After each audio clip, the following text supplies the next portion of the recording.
and welcome to today's lesson and session on basic table saw safety. It is so important.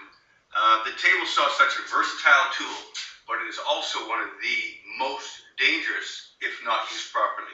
So today we want to cover just some of the very basic things that I mentioned about what to do and what not to do on a table saw so that you can use it safely and produce the work and the quality of work that is necessary for whatever job it is you're working on at the current time.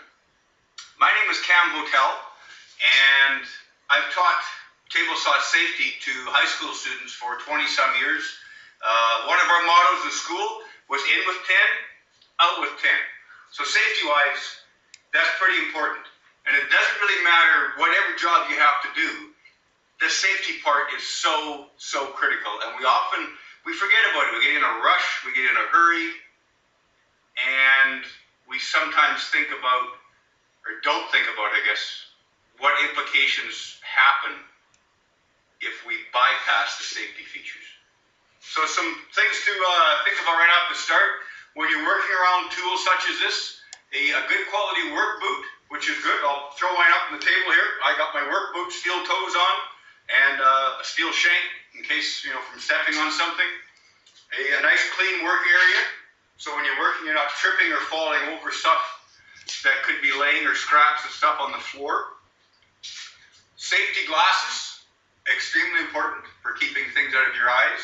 And, a lot of people say, oh, well, I don't need safety glasses. Well, you don't need them until something typically happens. So make sure you've got safety glasses or a pair of goggles or a face shield, some type of eye protection that is going to protect you from things that might come off the saw. And ear plugs or ear muffs or some device that, whether they're disposable earplugs, because again, over time, the sound of the motor and the different things that go on, in a workshop in general, can damage your hearing. So make sure you've got a set of earplugs available for you to use, and a pair of safety glasses as well.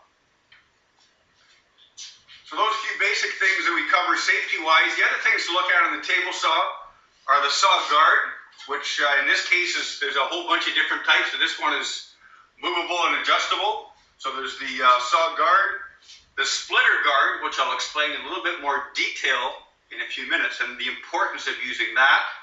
Or the other device that is also on some saws is called a riving knife.